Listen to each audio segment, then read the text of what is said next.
Today we are going to start the chapter Biomolecules. Okay, Biomolecules chapter is not just important for your NEET. This stands as a strong foundation. If you take any group in the graduation, you go to MBBS or you take any group in the graduation, you take Pharm D, B Pharm C, or you go to Agriculture BSc, or you take the core degree group. Any group you want to take, this stands as a major foundation. Okay, Biomolecules.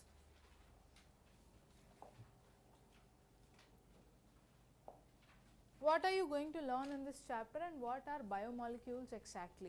Okay, what is its weightage in NEET? You will definitely get 2 questions to maximum 3 questions from this chapter in your NEET exam. Okay, biomolecules are nothing but all carbon compounds which are present in any living organism. Okay, all carbon compounds exist in a living organism are addressed as what? Biomolecules. As such, we have different types of biomolecules based on their molecular weight. Okay, how you will learn about these biomolecules which are present inside the cell? Okay, to learn these biomolecules, what you have to do is the very first thing, I will directly go to the analysis, chemical analysis. If you, after learning the chemical analysis, I will tell you the fundamental insights of this chapter. What you are going to learn in this chapter is how you have to analyze the biomolecules. You got to know what are biomolecules. They are the carbon compounds that exist in a living organism. Based on the molecular weights, you have different types of biomolecules. Okay. So, for this chemical analysis, to know about the molecular weight of different biomolecules, to know about the organic compounds, inorganic elements and elements that are present. Okay. In organic compounds, inorganic compounds and elements that are present, you have to perform the chemical analysis. Take any tissue, be it plant tissue or animal tissue. Okay. Take the tissue, grind it with mortar and pestle, like how you will grind the chutneys and all, just grind it with mortar and pestle, then you will get a thick slurry. Okay. Drain it with a cheesecloth. Okay. You will get one thick fluid content. Now, you have to centrifuge it. What is centrifugation? There are different machines of centrifugation, like this. You contain this like a vessel, think it like a vessel. You will have different channels like this into which the test tubes are kept. Okay, the test tube which contains the slurry are kept here. Okay, and they are run like 5000 rounds per minute, 5000 rounds per minute, or 10,000 rounds per minute, or 500 rounds per minute. It depends on the accuracy or fastness of centrifugation. When that many times this test tube will be run like this, what happens? The thick components are fall at the bottom, yes or no? The light components will be at the top. Okay. So, then when you will get a test tube with thick components at the base and light components at the bottom, these are addressed as filtrate and this is known as retentate. Okay. This pool is addressed as acid soluble pool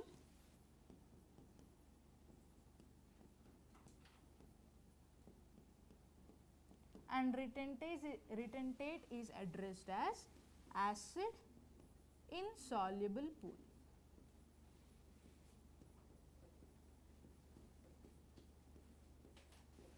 Acid soluble pool and acid insoluble pool. Understood? Now, we will look into the fundamental insights of this chapter. You will understand it better. You got to know the basic idea on what are biomolecules, how you will learn different biomolecules by performing chemical analysis. So, when you are grinding the tissue with mortar and pestle, you will be using one chemical, that is trichloroacetic acid. Many a times asked a question, what is that used in the chemical analysis? Trichloroacetic acid, which will make the compounds dissolved easily in the liquid, okay, that you are taking in the test tube. When you centrifuge it, when many rounds are run, okay, what do you get? 2 different pools. One is acid soluble pool and the second is acid insoluble pool. Okay. After learning the fundamental insights of this chapter, I will tell you what are the compounds that are obtained in acid soluble pool, what are the compounds that are obtained in acid insoluble pool. Yeah. So, first you will learn about what ma? Chemical analysis. Okay, chemical composition to be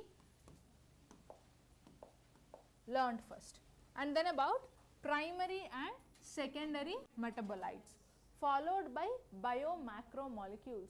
Biomacromolecules, they are formed at the base, at the retentate, like carbohydrates, proteins, nucleic acids and lipids. Okay. So, all these are what? Biomacromolecules, whose molecular weight, except lipids, all the other three, the molecular weight will range from 1000 to 10,000 Dalton or above 10,000 Daltons, above 1000 Daltons.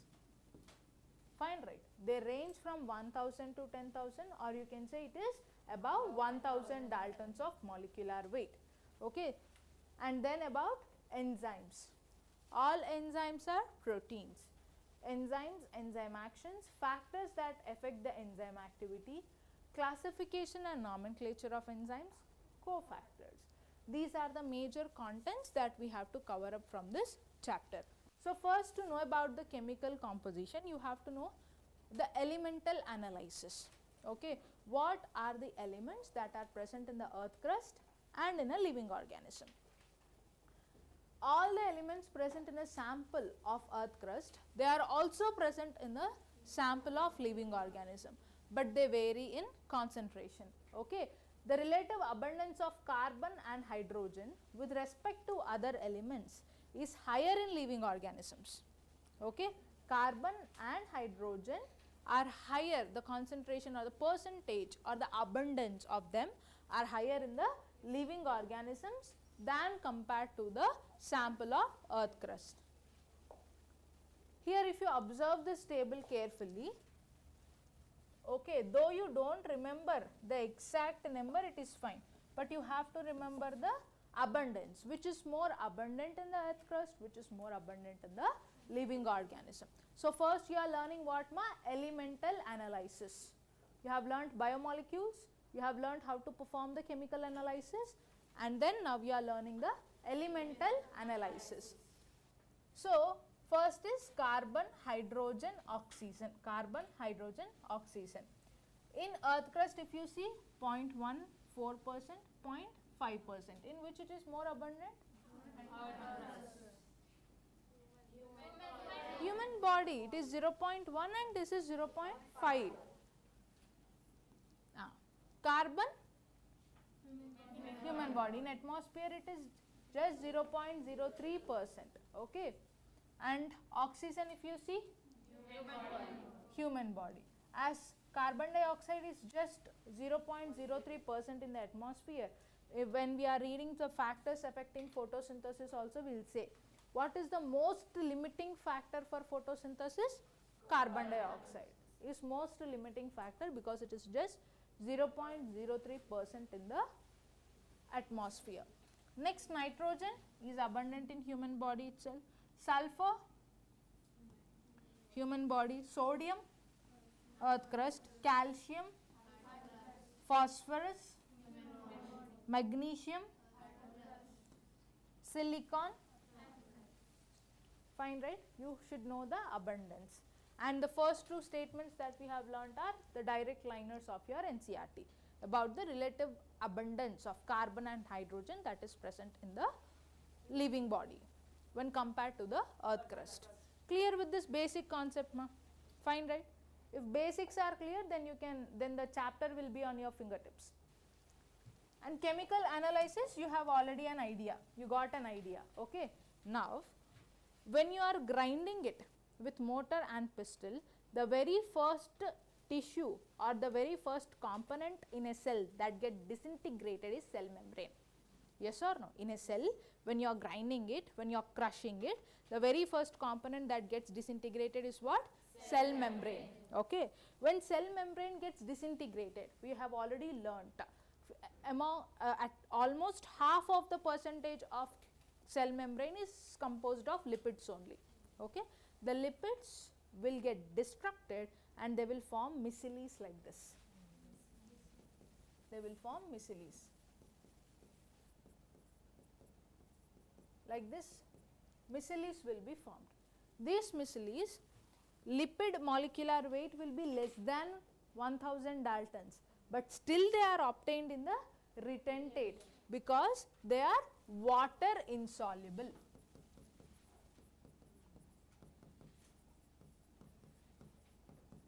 Okay, very important statement based questions. They will ask you that what are the biomacromolecules that are obtained in the retentate. Okay, biomacromolecules ranging from 1000 to 10,000 Daltons are obtained in the retentate.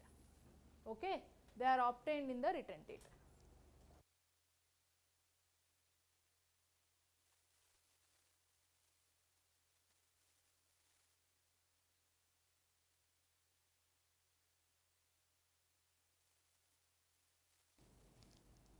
What are the components that are obtained in the retentate? Proteins, carbohydrates, nucleic acids and lipids. Okay. All of them will range from 1000 Daltons only. Their molecular weight is above 1000 Daltons. Only lipids molecular weight is less than 1000 Daltons, but still they are obtained in the retentate because they form micelles and they are water insoluble. So, they are not obtained in the filtrate or acid soluble pool. You have understood about retentate or acid insoluble pool, no? What are obtained? Biomolecules are what? Carbon containing compounds in the living organ. Two types of them are there, biomacromolecules, biomicromolecules. Biomacromolecules are obtained in the retentate. Biomicromolecules include inorganic components or inorganic compounds, okay, or all the cellular constituents. Cellular constituents and inorganic compounds are obtained in the acid soluble pool. Look at here, he has clearly mentioned in retentate, which is acid insoluble pool, this contains biomacromolecules, which includes polysaccharides, nucleic acids, proteins and lipids. Filtrate or acid soluble pool will have biomicromolecules. What are they? We will learn it in the table. The table is also given in our NCERT. Molecular weight will range from 18 to 800 Daltons. And all the entire cytoplasmic composition is also obtained in the filtrate. Entire cytoplasmic composition is also obtained in the filtrate. Clear about chemical analysis, ma? Any doubts anywhere, dear? Yeah.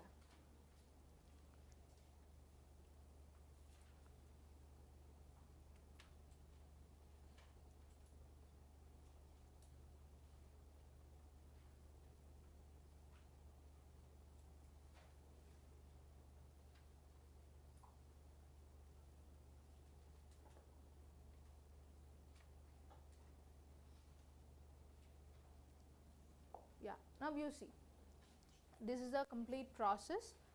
Now you have to know about the elemental analysis also. What are the elements that are present? For this you have to measure the dry weight. Whatever weight we have considered to conduct the chemical analysis is wet weight. Okay, how you will get the dry weight? You have to take the living tissue, you have to dry it and then you have to burn it. That analysis is known as ash analysis. What is the result that you will get through ash analysis? You will get to know about the all elements that are present in the living tissue. Very simple. What are the elements? Like calcium, magnesium, potassium, water will be volatile, it is vaporized.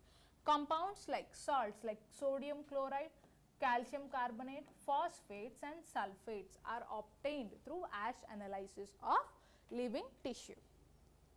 Got to know about any elemental analysis between earth crust and living tissue. Chemical analysis, where you got to know about biomacromolecules, biomicromolecules. Lipids, though its molecular weight is less, why is it obtained in the acid insoluble pool? You got to know. And then about obtaining the dry weight and ash analysis. Simple, right? For this, most of you people will learn the biomolecules first 2 pages only 1 hour. The paper will not be scrolled only, but the entire content is this much. Fine, right? Now you read the NCERT, it will be clear to you. After the class you go through it. So you are clear with basics, right ma? And then we have to know about the primary and secondary metabolites that are present in the living organism in a single cell. Firstly, you have to know what are metabolites. Any idea, anybody? What are metabolites? See, have a complex carbohydrate or a protein molecule, anything is synthesized, how a biomolecule is synthesized. The simpler molecules will turn to complex molecules. What is the storage food material inside a human cell or an animal cell? Glycogen, very good. Storage food material in plant cell? Starch. Is it complex than glucose or simpler than glucose? Complex than glucose, okay. So it is stored in complex molecules. So simpler molecules turning to complex molecules, so much of biosynthetic pathway involved in it, yes or no? Yes. And to catabolize the complex molecules to simpler molecules again and to obtain energy, again so much of biosynthetic pathway is involved, yes or no? Okay. About all the biosynthetic pathways you will learn in the higher standards. Right now you have to remember that metabolites are nothing but the precursors or intermediates or products of any biosynthetic pathways are addressed as metabolites. Understood? What are metabolites, ma? The precursors, intermediates or products of any biosynthetic pathway are addressed as metabolites. Okay. So glucose can be a metabolite? Yes. Fine, right. Starch can be a metabolite, protein can be a metabolite, lipids can be a metabolite, alpha ketoglutarate acid can be a metabolite, succinic acid can be a metabolite. All these are what? Metabolites. These metabolites are classified based on the usage of plant. Okay. Plant will use metabolites for different purpose. Those metabolites which are primarily used for growth and development of a plant body are known as primary metabolites. Those metabolites which are used primarily for defense. If something is being attacking a plant like herbivores or any danger or insects or pathogens that are attacking the plant, plant will be releasing out the secondary metabolites. Those are mainly used for a defense mechanism. As such, metabolites are classified into primary and secondary metabolites. Primary metabolites involved in direct growth of the plant body, secondary metabolites for defense mechanism. Clear about primary and secondary metabolites, ma? Look at the theory also once. Yeah. So here if you see, metabolites are intermediates or end products of cellular metabolism. You can consider precursors also. Organic compounds including amino acids, sugars etc. are called as biomolecules, and biomolecules are known as what? Metabolites. Metabolites are of two types, primary metabolites and secondary metabolites. It is very important to know the differences between primary and secondary metabolites, ma. The key differences between primary and secondary metabolites. So here if you see primary metabolites, these are the chemical compounds produced during growth and development process. Secondary metabolites, in analysis of plant, fungal, microbial cells, several compounds are seen beside primary metabolites. Along with primary metabolites, many other compounds are observed. Those are what? Secondary metabolites. Secondary metabolites examples are important, like what? Alkaloids, flavonoids, rubber, essential oils, antibiotics, colored pigments. These are what? Secondary metabolites. Primary metabolites include carbohydrates, proteins, lipids, nucleic acids. These are the key differences. You have to know what are they, what are the examples of them. Enough. And the table which is given under secondary metabolites in your NCERT, if you look at the PYQs, at least 2 PYQs you can see on that one table only. Okay? Clear ma about this? Nobody will teach you again what are metabolites bolke. right away you get it clarified with all the basic terminologies, okay? Fine? Yeah. Here you look at this table. First, pigments are the metabolites, right? Pigments include carotenoids, anthocyanins, chlorophyll is the pigment, xanthophylls are also pigment. All these are what? Different pigments. Alkaloids include morphine and codeine. Terpenoids include monoterpenes, diterpenes, sesquiterpenes, tetraterpenes, all these are terpenoids. Essential oils include lemongrass oil. Toxins include abrin and resin. Lectins include concanvalin A. Lecithin is different, lectin is different. Okay? Lecithin is the major composition of phospholipid over the cell membrane. Over the plasma membrane, majorly it is composed of what na? Lipids. In lipids, what type of lipids are present mostly? Phospholipids. What type of phospholipid? That's it. Huh? Lectin is an example of secondary metabolite. Simple terms will be given in two different options of same question. You will get confused. Drugs, vinblastine and curcumin. Polymeric substances, rubber, gums and cellulose. There is one feature common to all those compounds found in acid soluble pool. They have molecular weights ranging from 18 to 800 Daltons approximately. Secondary metabolites are also ranging from 18 to 800. One simple thing you remember in your mind. In written TET we will get only biomacromolecules. Includes polysaccharides, proteins, lipids, nucleic acids. Rest all are obtained in the acid soluble pool or filtrate. Be it metabolites, be it cellular constituents, be it elements, be it inorganic components. Fine. Clear, right? Next. Here. To remember the secondary metabolites in sequence, because you are getting questions on this, right? You can remember this common mnemonic. Pretty angry tigers eat tasty laddus during picnic. Okay. Just remember that. So, pigments immediately you can recall what? Xanthophylls, carotenoids, chlorophyll, anthocyanins. Alkaloids, morphine, codeine. Immediately you can remember. Terpenoids you can remember. Monoterpenes, diterpenes, sesquiterpenes. Essential oils you can remember. Lemongrass oil. And again the toxins include abrin and resin. Lectins, concanvalin A is the example of one type of lectin. D. Drugs include vinblastine and curcumin. Both are anti-cancerous drugs only. Vinblastine and curcumin. Curcumin is obtained from your Curcuma longa. Pasupu will say, right. From that curcumin drug is obtained.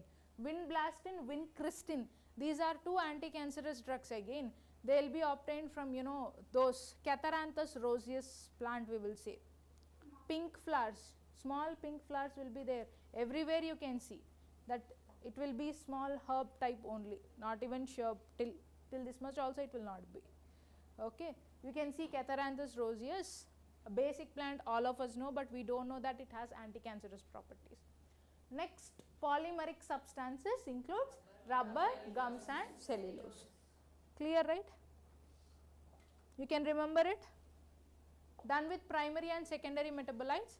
Now, about biomacromolecules. So, remember macromolecules are of four types, we know that. Carbohydrates, proteins, nucleic acids and lipids.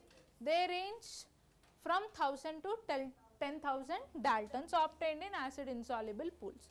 And as lipids molecular weight is less than 1000 Daltons, we say they are not strictly macromolecules. Carbohydrates. See, from all the biomacromolecules you are learning, you have to know about their types, classification about each type, structural composition as well. Examples, these are the areas where you have to focus for all biomacromolecules. First about carbohydrates, they are mainly carbohydrates are mainly compounds of carbon, hydrogen and oxygen. They are also known as what? Saccharides. They are also known as saccharides because their major components are what? Sugars. They are of two types again, biomicro and biomacromolecules. We have four classifications based on the number of carbon compounds that are present. Okay, monosaccharides, derived monosaccharides, oligosaccharides and polysaccharides. These are different classifications of carbohydrates based on the number of carbon components that are present. First you see monosaccharides. Monosaccharides are composed of how many carbon compounds, ma? Just 3 to 7 carbon atoms are present in a monosaccharide. Okay, how many? 3 to 7 carbon components. Examples are important. See, whatever I am highlighting, that only you look into. Okay, examples of monosaccharide include glucose, fructose, mannose, galactose. Always remember examples of monosaccharides, derived monosaccharides, oligosaccharides, polysaccharides. In polysaccharides again, homopolysaccharides, heteropolysaccharides. All the examples are important, ma. Write a table, in that you take down the examples in a single table. Okay. So, glucose, fructose, mannose, galactose, hexoses, these are the monosaccharides. Glucose is commonly known as dextrose, grape sugar or corn sugar. It is universal sugar, yes or no? Yes. And the sweetest sugar is fructose. Okay, glucose will have aldehyde group, fructose will have ketone group. Fructose is also known as fruit sugar or livulose. Yes, galactose. Who asked that? Galactose. Whatever doubts you are having, please note it at a place. At the end of the class, I will deal.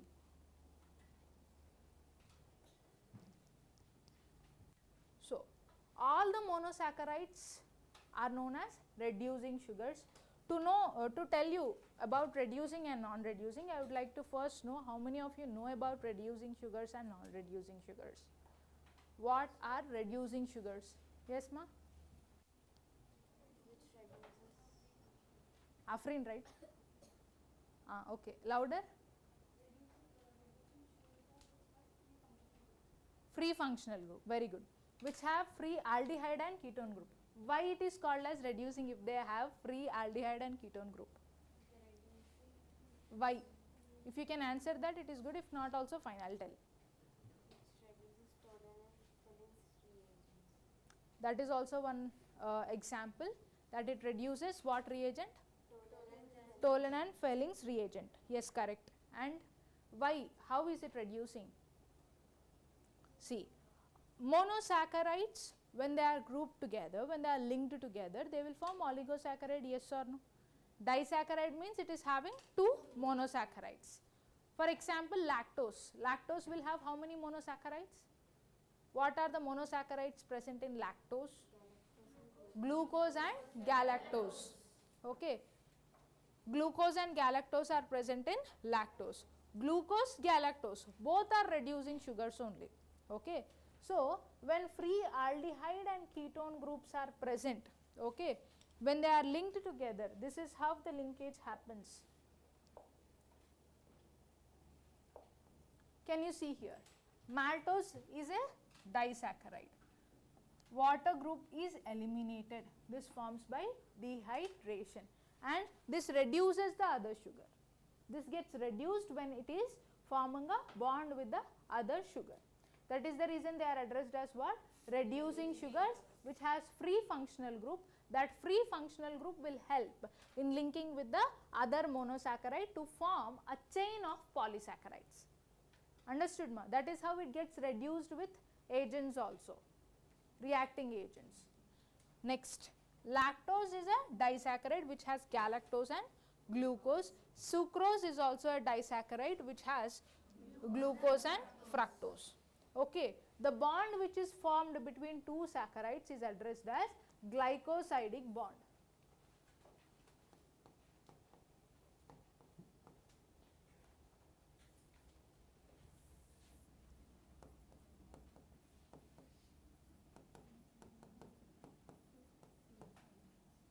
Based on the carbon units that it is connecting, it can be alpha 1,4 glycosidic bond, alpha 1,6 glycosidic bond. So here if you can observe C1, C2, C3, C4, C5, C6. Okay, ma.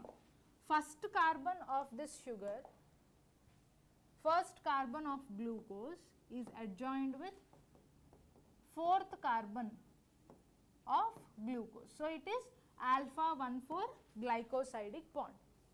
Fine, right? Here also it is alpha 1,4, C1 carbon and C4, alpha 1,4 glycosidic bond. Same the case here, alpha 1,4 glycosidic bond. Got it? This is how disaccharides are formed. You got an idea on monosaccharide and disaccharide, how the bonds are formed. What are reducing sugars? All monosaccharides are reducing sugars because it has free aldehyde and ketone groups, or you can say free functional groups. So now you see oligosaccharides which has around oligosaccharides, they are formed by condensation of 2 to 9 monosaccharides. Okay, they are formed by condensation of 2 to 9 monosaccharides. How glycosidic bond is formed? Mostly by in between carbon, first carbon and fourth carbon of neighboring sugar units. Okay, so here you see disaccharides include sucrose, maltose, lactose, trehalose. These are the examples of disaccharides. Trisaccharides includes raffinose. Tetrasaccharides include stachyose. Take down the examples.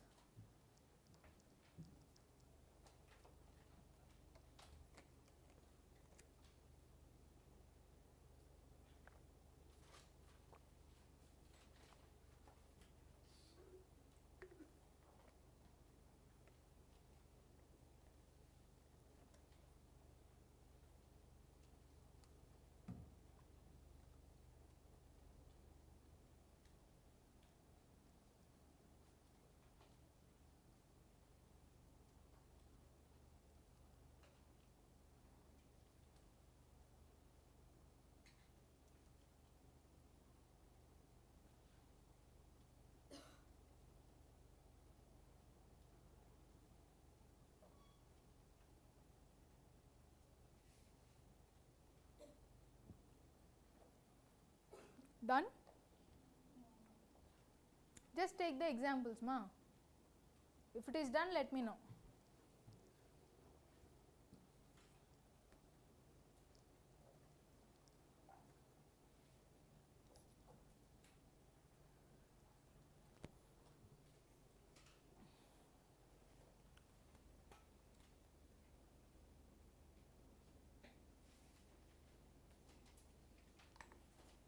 Yeah, enough. Next is polysaccharides. How polysaccharides are formed? By linking up the monosaccharide. More carbon units are present here. They are long chains of sugars. If it is condensation of 2 to 9, we will call it as oligosaccharides. If more than 9 carbons are involved in condensation, those are what? Polysaccharides. How they are formed? Again by glycosidic bond. Same bond is involved to connect the carbon atoms of two different sugars. So here if you see, we have two types of polysaccharides. One is homopolysaccharides and second is heteropolysaccharides. Yes, ma? Homopolysaccharides and heteropolysaccharides. Homopolysaccharides are formed when it has single monomer. Single monosaccharides is forming the complete chain. Then you address it as what? Homopolysaccharides. This is formed by polymerization of only one type of monosaccharide unit. For example, starch, chitin, glycogen, cellulose. All will have only one monomer, that is glucose. Whereas heteropolysaccharides include peptidoglycan and agar. Agar, which is a hydrocolloid of which algae? Hydrocolloid of which algae? Red algae. Algin is a hydrocolloid of? Carrageen is a hydrocolloid of? Red algae. Peptidoglycan, this is a heteropolysaccharide. The name itself is saying what are the units it has? Protein, amino acids, along with NAG units or glucose units you can say, or sugar units. Sugar units along with amino acids will form peptidoglycan, which is a major composition of what cell's cell wall? Which is a major composition of which cell wall? Bacterial cell wall. This is how you have to connect, slowly I am telling you, okay. So, these are the examples of homopolysaccharide, heteropolysaccharide. I hope all of you took the examples of monosaccharides, different types of oligosaccharides, disaccharide, tri and tetra, and then you have taken the examples of homopolysaccharides and heteropolysaccharides. About few types of homo and heteropolysaccharides you have to know. First is cellulose. Cellulose is a polysaccharide of only one monomer, that is glucose residues, which form what? Beta 1,4 glycosidic bonds. It forms beta 1,4 glycosidic bonds. Where do you see cellulose mostly? You observe this in the plant cell walls, okay. Paper pulp, okay, paper which is made from plant pulp, and cotton fiber will have cellulose. Direct liners of your NCERT, very important. Cellulose does not contain complex helices because it has only one monomer, right? So it does not have any complex helices. When it does not have complex helices, it will not respond positively for iodine test. We all know the iodine test or starch test. In reaction with iodine, what color it will emit? Blue color. Because it has complex helices, it is reacting with iodine and it is emitting the color presence. This does not have complex helices, so there is no response, no positive response for iodine test. They cannot hold iodine. Fine, right? Understood about cellulose? Any doubts anywhere? Yes, ma. Homo. Starch is formed from glucose units, glycogen, glucose units. Okay. Next, starch. See here, starch has come. Is a homopolymer of alpha D glucose. Okay, starch is a homopolymer of alpha D glucose. The molecules are made up of, it is composed of two types of polysaccharides. One is amylose and amylopectin. It has two different bonds, glycosidic bonds, that's it. Okay, amylose and amylopectin. Amylose will have straight chain of alpha D glucose, which are bounded by alpha 1,4 glycosidic bonds. Amylopectin has branched chain glucose. They have glucose units only. In amylose you will see straight chain, in amylopectin you will see branched chain units of glucose, that's it. They are linked by what ma? Alpha 1,4 glycosidic bonds and alpha 1,6 glycosidic bonds as well. Fine. Amylose and amylopectin are composed in starch. Starch consists of amylose and amylopectin. Amylose will have glucose units, amylopectin is also having glucose units. But amylose has straight chain glucose, here you will have branched chain glucose. In amylose, the alpha D glucose units are having alpha 1,4 glycosidic bonds. In amylopectin, alpha 1,4 and alpha 1,6 glycosidic bonds are present. Understood?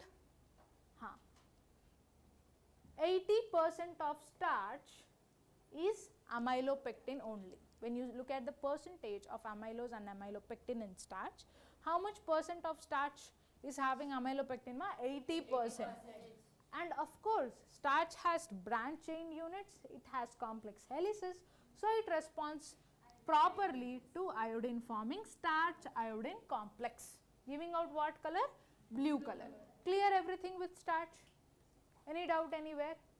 Done. Next is glucose, sorry, glycogen, which is a storage material in animal cells. It again has what bonds? Alpha 1,4 glycosidic bonds and alpha 1,6 glycosidic bonds as well. In glycogen, the right end is reducing end, left end is non-reducing end. This is given in your NCERT, right? Right end is reducing end,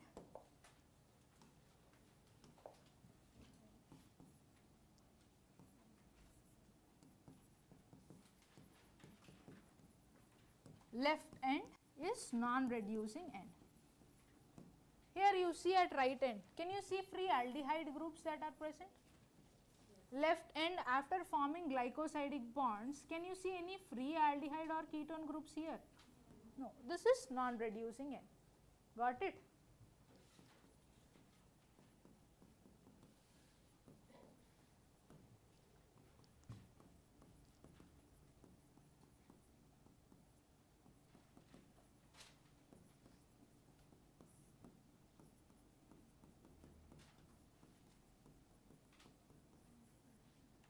Got it, ma? Clear everything about carbohydrates? Quick recap. What did we learn about carbohydrates?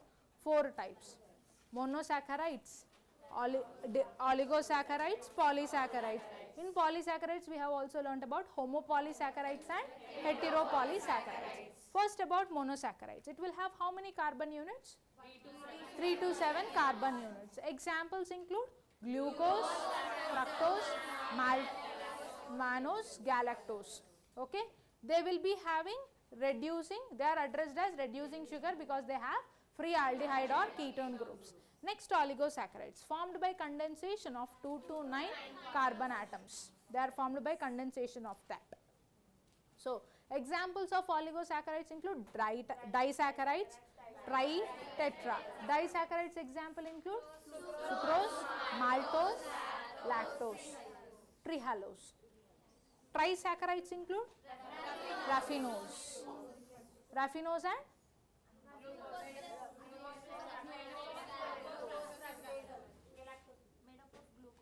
fructose and galactose. Next is tetrasaccharides, stachyose. And then we have learnt about homopolysaccharides and heteropolysaccharides. Condensation of more than 9 carbon units. Okay. Homopolysaccharides examples include starch. Good. Heteropolysaccharides include? Okay. First about cellulose. Cellulose will have only one monomer, that is glucose, bounded by alpha 1,4 glycosidic bonds. Where do you obtain cellulose? Sorry, beta 1,4 glycosidic bonds. Where do you obtain cellulose? Plant pulp, paper, cotton fibers, cell wall of plant cell and paper pulp. Okay, and they don't have complex helices, so they don't give response to iodine test. Next is about what, ma? Starch. Has amylose and amylopectin. Amongst these two, which is 80% present in starch? Which has branched chain glycosidic bonds. What type of bonds involved in amylose? Alpha 1,4 glycosidic bond. What bonds involved in amylopectin? Alpha 1,4 and alpha 1,6. Complex helices are present, so it gives starch iodine complex of blue color. Okay. Next is glycogen, storage food material in animal cells. Okay. What are the bonds involved in it? Alpha 1,4 glycosidic bonds and alpha 1,6 glycosidic bonds. Which end is reducing end? Because it has free aldehyde groups. Left end is non-reducing end. It has a polysaccharide. Completely clear, right, about carbohydrates? Next. Yeah. Chitin and inulin. Two more polysaccharides that are left, that are chitin and inulin. Listen. Chitin is the major structural composition of fungal cell walls, which is also addressed as fungal cellulose, and they are also composed in exoskeleton of arthropods. Exoskeleton of arthropods and the major component of fungal cell walls. The basic unit of chitin is what, ma? NAG unit, which is N-acetyl glucosamine unit. NAG unit, N-acetyl glucosamine. And this is unbranched polysaccharide joined by what? Alpha 1,4 glycosidic bond. This has monomer of what? NAG units, N-acetyl glucosamine. Next is about inulin. Inulin is a polymer of fructose. Okay, inulin is a polymer of fructose. Where is inulin found? This you will not get in your exam. Just for your knowledge I am telling you. Where is inulin found? In the roots and tubers of certain plants like daila, chicory, Jerusalem artichoke, asparagus, onion and garlic. Okay, these are the plants where you find inulin. Why I told you this is, inulin has a major role in measuring out the glomerular filtration rate. In kidneys filtration will happen. What is the functional unit of kidneys? In nephron you know where the filtration happens, especially in the glomerulus. Okay, so inulin clearance, inulin will be cleared, it will not absorb in the human body, okay, it will be cleared. Inulin clearance is equal to glomerular filtration rate. That is how you will measure the GFR, glomerular filtration rate. Clear, no? This is about inulin. Inulin is a polymer of fructose, you remember, and this thing you remember about glomerular filtration rate. Enough. Done right about chitin and inulin? Everybody, whoever are feeling drowsy, you can please stand up and listen. No problem.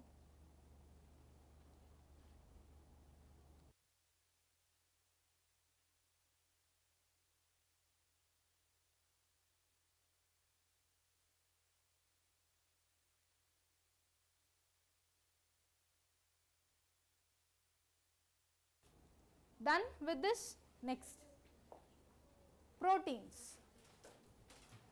Proteins are polymers of amino acids. Protein is a heteropolymer completely. Why? Proteins are composed of amino acids, we know that, right? What will be a structure of single amino acid? 2 alpha carbon. Valency of carbon is 4. Okay, so at one end amino group will be present, at the other end carboxyl group is present, and hydrogen on the other end, R group, which is functional group over the other end. Based on the functional group you have different types of amino acids, total 20 amino acids are present, right ma? So it is completely a heteropolymer. Is there any possibility of homopolymer? No. Protein is a chain of amino acids, okay, it's a polyamino acid chain, protein, right? So this is the basic structure of amino acid. Based on the R group you have different amino acids, so there is no possibility of homopolymer. What are different types of amino acids? This table you have to fix it in your mind. I don't know what you will do. Somehow you have to fix this in your mind, okay. So different amino acids, first based on their polarity they are classified into polar and non-polar amino acids. Polar amino acids are also known as what? Hydrophilic amino acids. Non-polar are what? Hydrophobic amino acids. Again based on the charge, whether the amino acids are negatively charged or positively charged, we have different amino acids. Polar negatively charged amino acids include aspartic acid, glutamic acid. Positively charged include lysine, arginine, histidine, serine, threonine, asparagine, glutamine, cysteine. These are positively charged. These are negatively charged. Acidic, basic. Done ma? Hydrophobic, which are non-polar, okay, based on whether they are having single chain or rings. We have two types, aliphatic side chain, aromatic side chain. Aromatic only 3, phenylalanine, tryptophan, tyrosine. You can remember this like PTT. Those amino acids which has aromatic side chain, phenylalanine, tryptophan, tyrosine. They emit strong fluorescence, okay. And negatively charged you can remember anyhow, right? Aspartic acid, glutamic acid. The only thing you have to remember is here positively charged, and here aliphatic side chains include glycine, alanine, valine, leucine, isoleucine, proline, methionine. They will be having aliphatic side chain. Done? Take 2 minutes of time, copy it properly.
Done, ma? If you are done, you can tell me, we can start.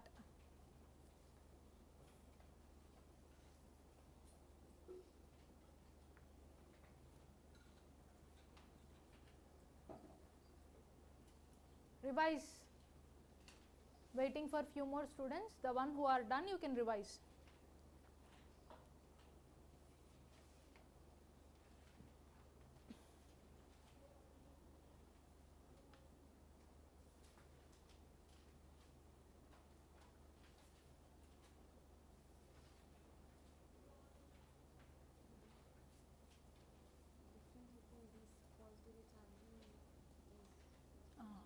They will have more protons.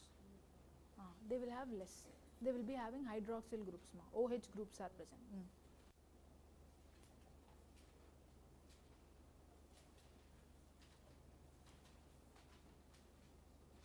Okay, na Pallavi?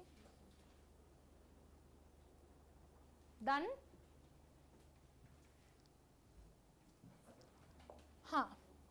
So these are given in your NCRT. The one with R group, if it is hydrogen, it is glycine. If it has methyl group, it is alanine. If it has hydroxy methyl group, it is serine. Okay? Essential and non-essential amino acids. To remember essential amino acids,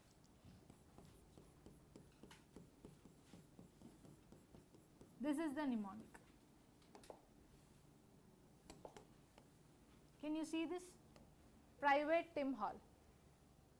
Phenylalanine, valine, tryptophan, threonine, isoleucine, methionine, histidine, arginine, leucine, lysine.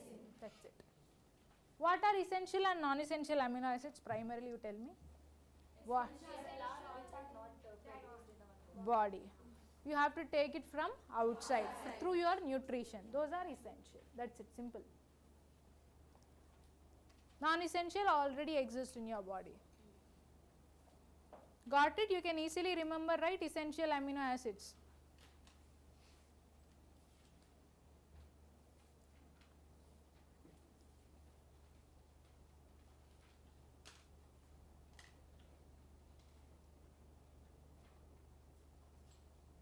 Just take the mnemonic and write only essential, rest not required. Only essential you take down.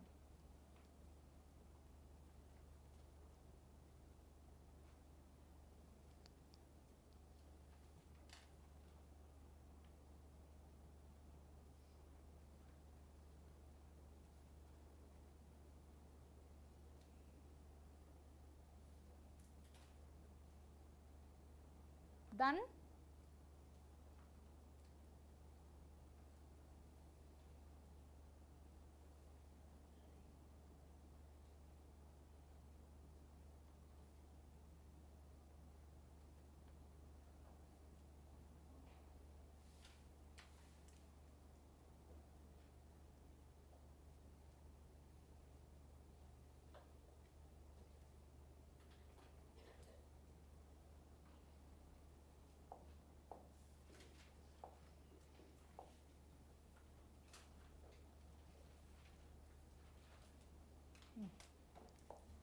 Zwitterion.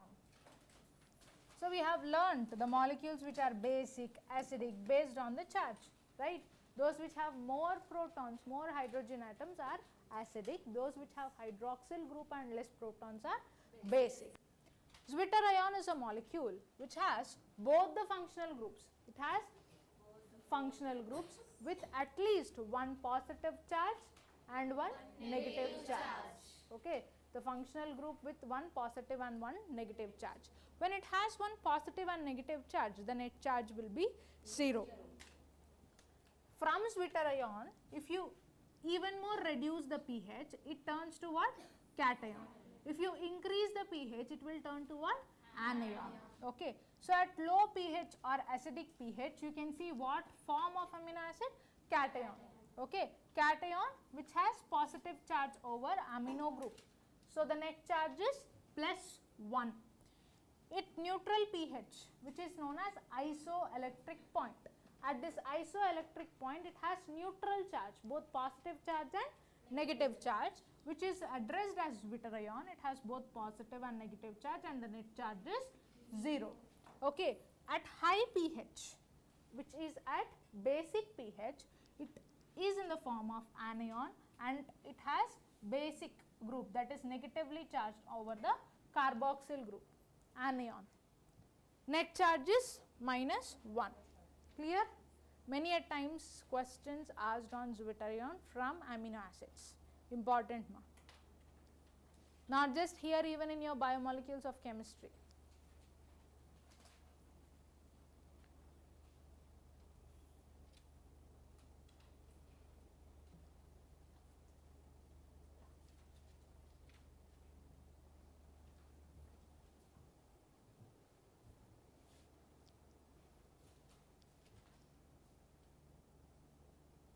Once, a quick recap on proteins.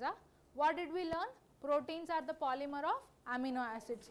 There is no possibility of homopolymer, it will be a heteropolymer chain because R group is different for different amino acids. Single amino acid will have an amino group, carboxyl group, hydrogen group and R group. The images that are given in our NCERT. If R group is H, it is glycine. Methyl group, it is alanine. If it is hydroxymethyl group, it is serine. And then we have learnt about hydrophilic, hydrophobic. Hydrophilic polar amino acids, hydrophobic non-polar. Hydrophilic polar amino acids are again of two types. What are they? Negatively charged and positively charged. Negatively charged examples: aspartic acid, glutamic acid. Positively charged in a bunch, you remember, okay? And then about aliphatic and aromatic amino acids from hydrophobic non-polar amino acids. Aliphatic, aromatic, only 3 amino acids, right? What are they? Phenylalanine, tryptophan, tyrosine. And then about essential and non-essential amino acids. Essential amino acids, tell me. Phenylalanine, valine, tyrosine, tryptophan, tyrosine, isoleucine, methionine, histidine, arginine, leucine. That's it. Then about Zwitterion. Zwitterion exists at neutral pH, which is known as isoelectric point, where the functional group will be having both the charges, one positive charge and one negative charge. If you reduce the pH, cation will be added at amino group, where the net charge is +1. Okay, if you increase the pH, negative charge is added at carboxyl group, it turns to anion. Done ma? Clear, right? And then how a peptide bond is formed. What is the bond that is involved in carbohydrates? N-glycosidic bond. Yes, right ma? And here peptide bond is involved to connect to amino acids. We know two groups are present, right? Amino group and carboxyl group. The bond that is formed between carboxyl group of first amino acid with amino group of the next amino acid is known as peptide bond. That is formed by dehydration, again that is removal of water group. See, if you see, the water group here will be removed and then it has C double bond O and NH. It forms what? Peptide bond. Understood? Carbon valency is 4. Can you see 4 bonds here? 2 with oxygen, 1 with carbon and 1 with nitrogen. This is how the peptide bond is formed. So, to form the chain of amino acids, we know proteins exist of different types. Receptors are proteins, hormones are proteins, channels are proteins, enzymes are proteins. So, proteins have diverse function in our living body, yes or no? So, proteins just doesn't exist in a chain, like how polysaccharides are present, they don't exist in a chain. We have many structures of proteins like alpha helix, beta pleated sheets, quaternary structure of proteins, tertiary structure of proteins, primary structure of proteins. Based on their functional role, proteins exist as different structures, and at different structures different bonds are involved. Okay, the primary bond you have to learn, which is connecting between two amino acids, is peptide bond. Okay, based on level of organization, protein structure is of 4 levels. Okay, first is primary, secondary, tertiary, quaternary. Clear till here, na? Any doubts anywhere, ma? Yeah. Here, the sequence of amino acids, okay, in primary structure, this is the primary structure of amino acid. It has just peptide bond, okay, which is connecting between carboxyl group, amino group, carboxyl group, amino group. As such, it is forming a chain. When carboxyl group and amino group are connected, you know, right, at one end one amino group will be free, at the other end carboxyl group will be free. Here at first amino acid amino group will be free, at last amino acid carboxyl group will be free, yes or no? Yeah. So, this just gives the positional information. In primary structure of proteins, what you will get to know is which amino acid is at first position, which amino acid is at second position. You will just get to know the positional information about amino acids. Got it? The sequence of amino acids, that is positional information in protein, which is first amino acid, which is second, and so on, is observed in the primary structure. Okay. Why I have given you the NCERT liners directly is you face difficulty when you are going through NCERT. That is the reason here itself I have given it. Okay. When you go for a single reading, you will understand it. A protein is imagined as a line here, yes or no? The left end represents first amino acid, right end is last amino acid. First amino acid will have N-terminal amino acid, last will be having C-terminal amino acid. Done? This is about primary structure of proteins. Any doubts anywhere, beta? Clear? Shall we move on to the secondary structure? Any doubts? You can raise your hand. Yeah, secondary structure. In proteins, only right-handed helices are observed. Secondary structure of proteins exist in 2 forms. One is as alpha helix and second is as beta pleated sheets. These are 2 secondary structures of proteins. So, in alpha helix what happens is, along with the chain, along with this chain where carboxyl group amino acids are connected, the carboxyl group of first amino acid is adjoined with the amino group of 4 down amino acid, like this. 4 down chain, they are connected. Carboxyl group and amino group of 4 down amino acid are connected. You see alpha helix. In an alpha helix, the carbonyl of one amino acid is hydrogen bonded to amino hydrogen of amino acid 4 down chain. So, here along with the peptide bond, what bond is included? Hydrogen bond is included. This pattern of bonding pulls the polypeptide chain and this forms what? Helical structure. Understood how an alpha helix is formed? Clear, right? Now beta pleated sheet. In beta pleated sheet, 2 or more segments of polypeptide, they are next to each other. Okay? Here hydrogen bond is formed between 4 down amino acids. Here hydrogen bond is formed between 2 amino acids which are successive to each other. In beta plated sheet, 2 or more segments of polypeptide chain line up next to each other, they form hydrogen bonds. Okay? Alpha helix and beta pleated sheet. Clear? Any doubts anywhere?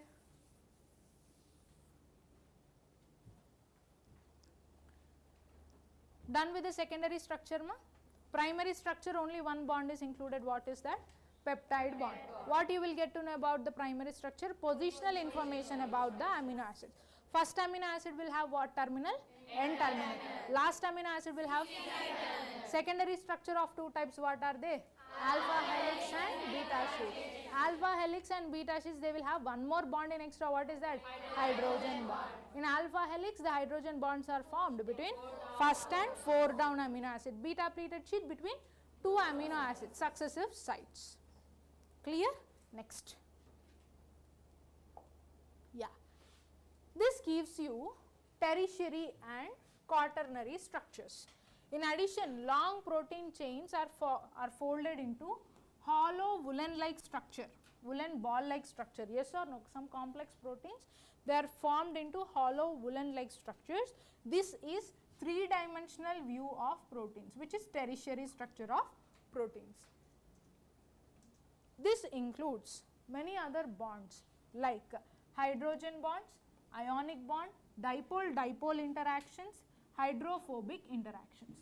These are the interactions which are involved in tertiary structure of proteins. Secondary, you have hydrogen bond. Tertiary, along with hydrogen, what do you have, Nana? Ionic, dipole-dipole interactions, hydrophobic interactions. What view you will see here? 3-dimensional view, and proteins are into woolen structure, woolen ball-like structure.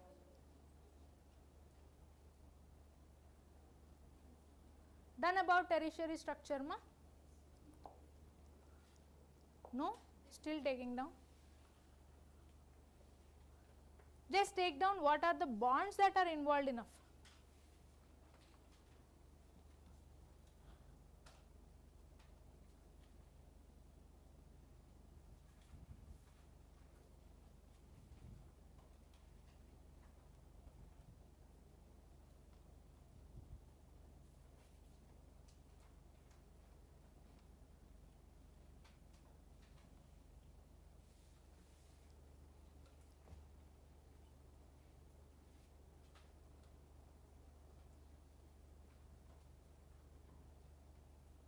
Done?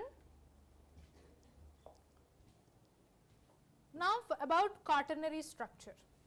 Quaternary structure will have secondary structures also involved in it, like alpha helix and beta pleated sheets. Some proteins are assembled of 2 or more subunits. Okay. Quaternary structure, to explain the quaternary structure of proteins, the example I will take is hemoglobin. Hemoglobin is a quaternary structure. It has 4 subunits involved in it, 2 alpha subunits and 2 beta subunits. Can you see here 2 alpha subunits and 2 beta sheets? Okay. Hemoglobin is an example of quaternary structure. Adult human hemoglobin will have 4 subunits, 2 alpha, 2 beta. Yeah. That's it. Done about primary, secondary, tertiary and quaternary structures, right? Sit straight, everyone. Be attentive.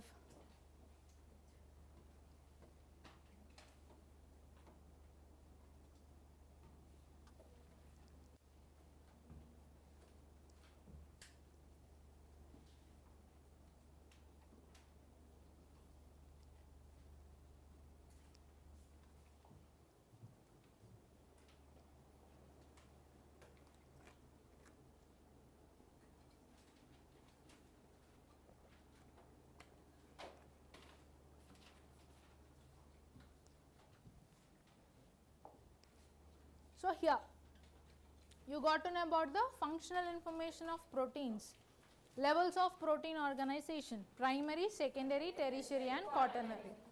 Now, what type of proteins, what is the functional role of proteins you see here? A protein can be a collagen, which is an abundant protein in the animal world. Okay, what is the abundant protein in the biosphere? Louder? Louder? Rubisco. Abundant protein in the biosphere. Abundant protein in the animal kingdom? Collagen. Which is, what is its function? It stands as intercellular ground substance. Next, a protein can be an enzyme. Example, tryptosin. It can be a hormone. Example, insulin. It can be an antibody. Example, which fights, what is its functional role? Which fights against the antigens or infectious agents. It can be a receptor. Receptors are present over the plasma membrane. It will accept the ligands and it will send it inside the cell. Sensor reception. This will perceive whatever information is coming through senses like smell, taste, hormones, etc. The form of ligands. Next is GLUT4, which is glucose transport channel. This will enable glucose transport into the cell. So, proteins has this diverse function. Fine. Next, these are the functions of proteins I have explained you. Collagen, abundant protein. Next, ribulose 1,5-bisphosphate. Oxygenase, that is Rubisco, is most abundant protein in biosphere. Quite a times asked question about collagen and Rubisco. Done, right, ma?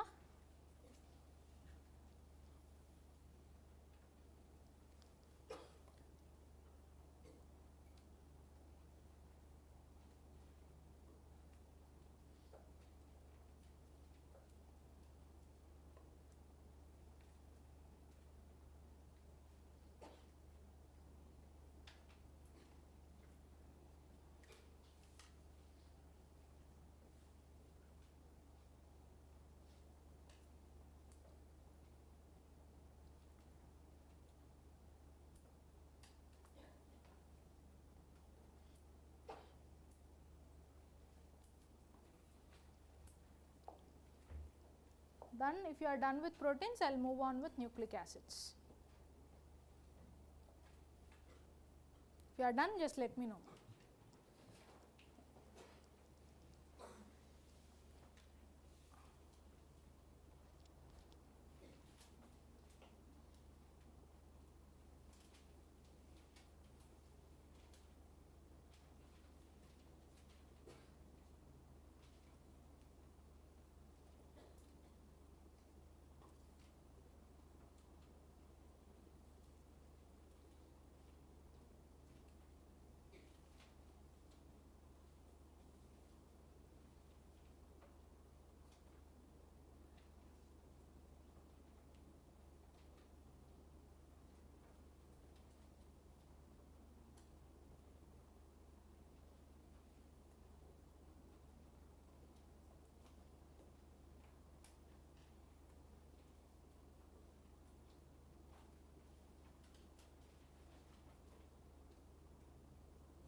Done? Now about nucleic acids. In nucleic acids, what do you learn? What is a nucleic acid? It is a polynucleotide chain. Listen first carefully.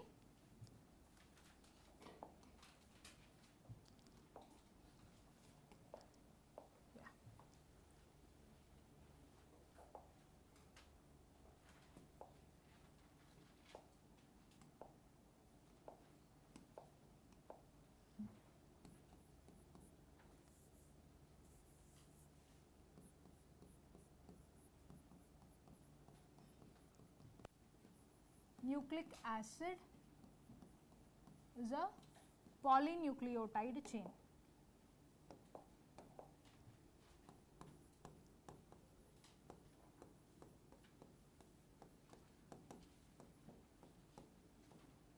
You have to know what is the composition of a single nucleotide. Okay, single nucleotide is composed of sugar, nitrogen base and phosphate group.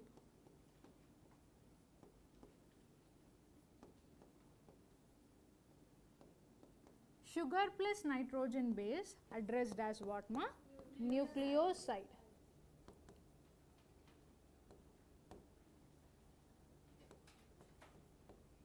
Based on what type of nucleic acid you are learning, like if it is RNA or protein, you have RNA or DNA, you have two types of sugars.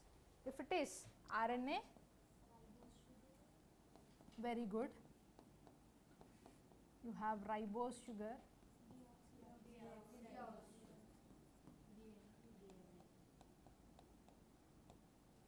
deoxyribose sugar. What is the key difference? Both ribose and deoxyribose are pentose sugars only.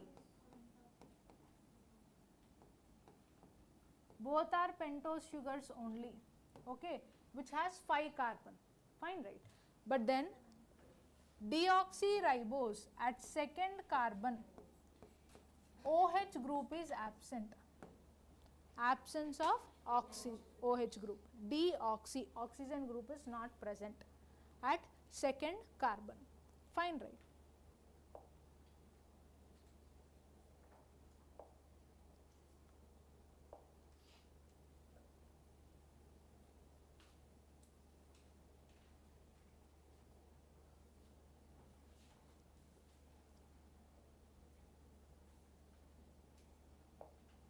Here can you see ribose? C1, C2, C4, C5. 5 carbons are present, right? At second carbon you can see OH group. Okay, this oxygen which is present in free at second carbon. Okay, this makes it more reactive and unstable. This is absent in DNA. That's it, which is ribose and deoxyribose sugars. Next, nitrogen bases are also of different types based on RNA and DNA. First you learn the types of nitrogen bases. We have two types, purines,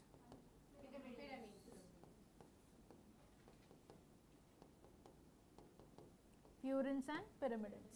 Okay, purines include adenine and guanine, which is heterocyclic, it has 2 rings. Okay, whereas pyrimidines are monocyclic, they have single cycle of nitrogens. Okay, pyrimidines include cytosine, thymine and uracil.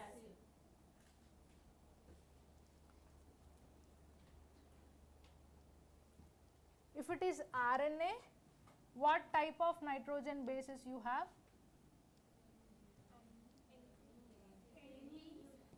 Adenine,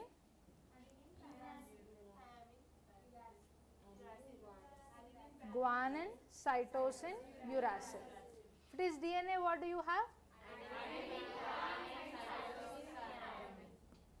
Purines are common in DNA and RNA. Difference in pyrimidines. Next, phosphate group exists in the form of phosphoric acid, which gives negative charge to DNA and RNA. This is the basic information that you have to know before learning about nucleic acids. Nucleic acid is a polynucleotide chain. A single nucleotide will have sugar, nitrogen base and phosphate group. Sugar and nitrogen base together addressed as nucleoside. Based on the nucleic acid chain, whether it is DNA or RNA, RNA is having what type of sugar? Ribose sugar. DNA? Deoxyribose sugar. And nitrogen bases can be purines and pyrimidines. Phosphate groups exist in the form of? Phosphorus, which gives negative charge to the nucleic acid. Done?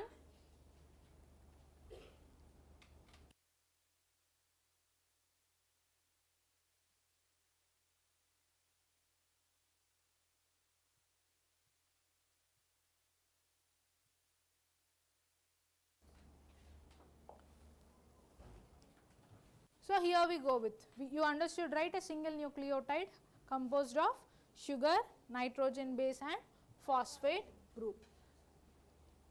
Before getting into this concept, you should also be aware of one more thing. You know about different nucleotides. If it is RNA, what type of sugar will be there, ma?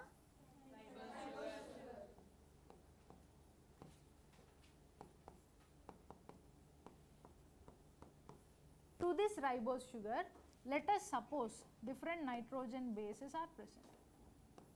Fine. What are the nitrogen bases? Adenine, guanine, cytosine. Nitrogen base along with sugar group forms what? Nucleoside. What type of nucleosides are formed?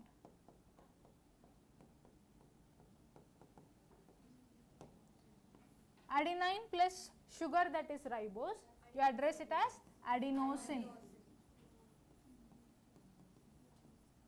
This is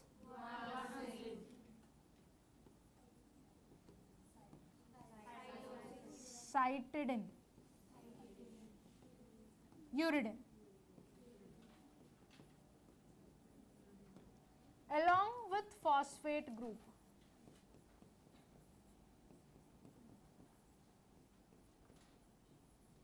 This is addressed as, very good, adenylic acid, guanylic acid,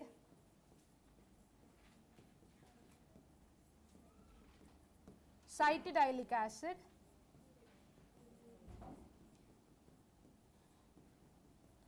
uridylic acid.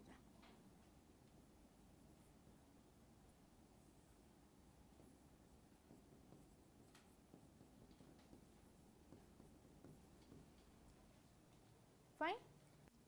This is about RNA, nucleic acid. If it is DNA, okay, sugar will be deoxyribose. Deoxyribose plus adenine, it is deoxyadenosine, deoxyguanosine, deoxycytidine, deoxythymidine. Deoxythymidine, because uracil will be absent in DNA. And after attachment of phosphate group adjoining with phosphate group, that turns out to be nucleotide.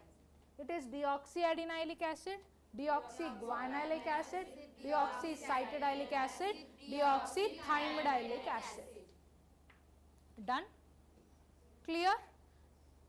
You are clear on the polynucleotide chain? You are clear on the sugar, nitrogen bases, phosphate group. You are clear on the terminology that is used based on different nitrogen bases. Done, right? Now you go through this concept, it will be easy. One example given in your NCRT, nitrogen base is provided, adenine and uracil. Okay, here sugar, along with sugar, nitrogen base is attached. Nitrogen base will adjoin to which carbon of the sugar? Sugar has 5 carbons, C1, C2, C3, C4 and C5. To the first carbon of the sugar, the nitrogen base will attach. We have two types of nitrogen bases, no? If it is purine, C1 of the sugar will adjoin with N9 of purine. C1 of sugar will adjoin with N1 of pyrimidine. Remember this, okay? Adenine is purine or pyrimidine? Purine. It is attached to N9 of adenine. C1 to N9. What is the bond involved? Glycosidic bond.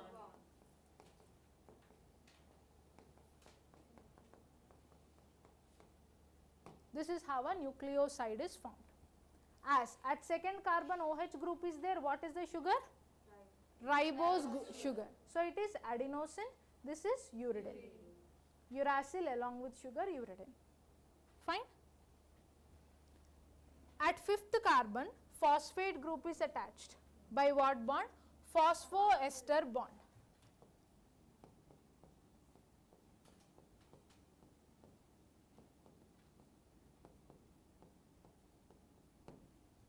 At fifth carbon of the sugar, which is what acid? Adenylic acid. Fine. So in a single nucleotide, how many bonds are involved, ma? 2. One is glycosidic bond to form a nucleoside. One is phosphoester bond to form a nucleotide. If it is purine, it is C1N9 glycosidic bond. If it is pyrimidine, it is C1N1 glycosidic bond. Understood? Any doubts anywhere? These are different structures of nitrogen bases. One thing which is very important in connection with your molecular basis of inheritance is you should know the IUPAC names of all the nitrogen bases. Adenine is also addressed as 6-aminopurine. You see adenine here, it is 6-aminopurine. Guanine, 2-amino-6-oxypurine. Guanine, 2-amino-6-oxypurine. Cytosine, 4-amino-2-oxypyrimidine. Same the case. Thymine, 5-methyl-2,4-dioxypyrimidine. Uracil, 2,4-dioxypyrimidine. Where do you find? In which type of nucleic acids? Thymine only in DNA, uracil only in RNA, rest all are present both in DNA and RNA. Done? Little challenge to know about the IUPAC names. If you repeat it 2 to 3 times, you can remember that. Take down this one, important. Previously, this basic information which I have given, I hope all of you have taken it. Anyhow, it will be saved.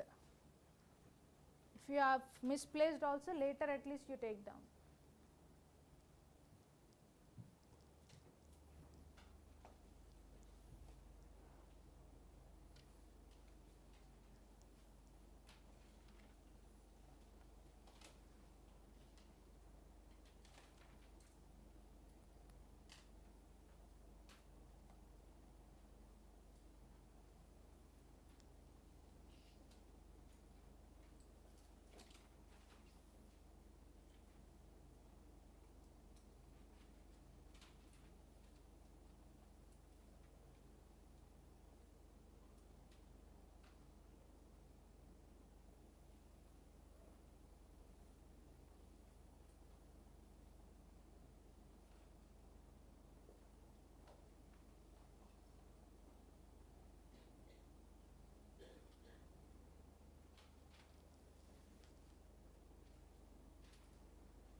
Done?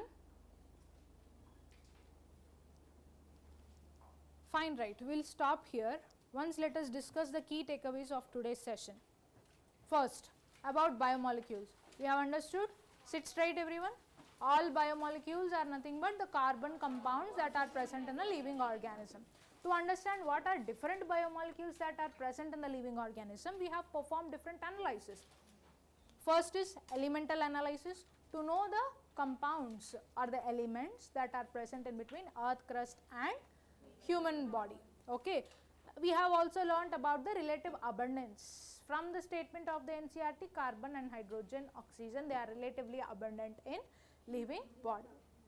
Next, about the chemical analysis.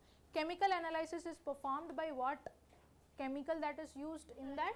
Trichloroacidic acid. After chemical analysis, we have got two fractions in the test tube. One is acid soluble pool, second is acid insoluble pool. In acid insoluble pool, which is also addressed as retentate, the molecules are biomacromolecules whose molecular weight is more than 1000 daltons. It is 1000 to 10,000 daltons. The biomacromolecules which are obtained are carbohydrates, lipids, proteins, nucleic acids. In filtrate, what are the molecules that are obtained? Inorganic compounds, elements, cellular constituents. whose molecular weight is less than 1000 daltons ranges from 18 to 800 daltons. In retentate, lipids are not strictly macromolecules because their molecular weight is less than 1000 daltons, but then due to disintegration of the plasma membrane, they form out micelles and they are water insoluble, so they are obtained in the retentate. Next, we started learning about metabolites, primary and secondary. Examples of metabolites are important, okay? And then we have moved on to biomacromolecules. We are done with carbohydrates, 4 types of saccharides. Carbohydrates also addressed as saccharides, 4 types of saccharides. First is monosaccharide, oligo and polysaccharide. Monosaccharides are 2 to 7 carbon units. Examples important: oligosaccharides, condensation of 2 to 9 carbon units, and all reducing sugars are monosaccharides. And then polysaccharides are of 2 types, homo and hetero, where we have learnt clearly about cellulose, starch and then glycogen, after which we have also looked into chitin and inulin. Okay. Then we have learnt about proteins. Proteins are heteropolymers, right? They are composed of amino acids. Amino acids are different because they have different functional groups. If the one which has only hydrogen as functional group, it is glycine. If it has methyl group, it is alanine. If it has hydroxymethyl group, serine. Okay. And then we have learned about different types of amino acids, polar, non-polar. Polar hydrophilic are of 2 types based on charge, positively charged, negatively charged. Non-polar hydrophobic are of 2 types, aliphatic and aromatic side chain. Examples, please do remember. And then based on the bonds that are involved, we have learned 4 levels of proteins: primary, secondary, tertiary, quaternary proteins. What are the bonds involved there? What gives positional information? Primary. Alpha helix, beta pleated sheets, secondary. It also has hydrogen bonds. Tertiary into hollow woolen structure, many bonds are included there. Quaternary structure, 4 subunits are present. Example, hemoglobin, 2 alpha subunits and 2 beta subunits. Clear till proteins? And when we have to look into the functions of proteins, we have diverse functions of proteins. What not? Hormone is a protein, enzyme, antibody, collagen, which forms intercellular ground substance, and then receptor. Fine, right? Transport channels like GLUT4, everything is proteins. Okay. And then we have looked into the world's abundant protein, that is rubisco, and animal world abundant protein, that is done with protein. And then about nucleic acids. Nucleic acid composed of nucleotides, so you address it as polynucleotide chain. Okay.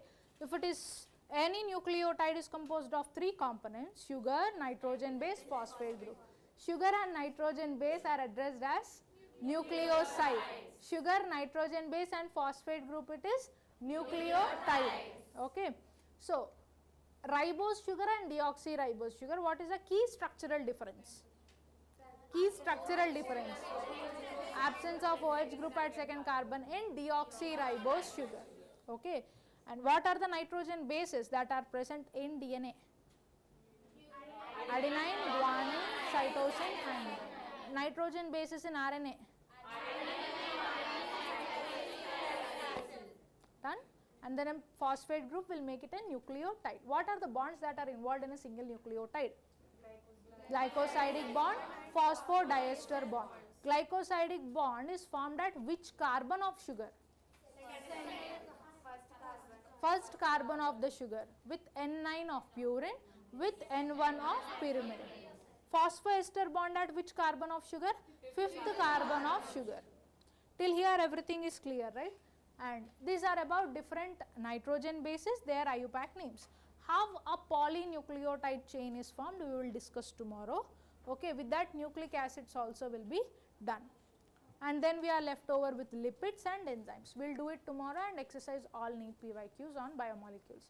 Come prepared, right ma?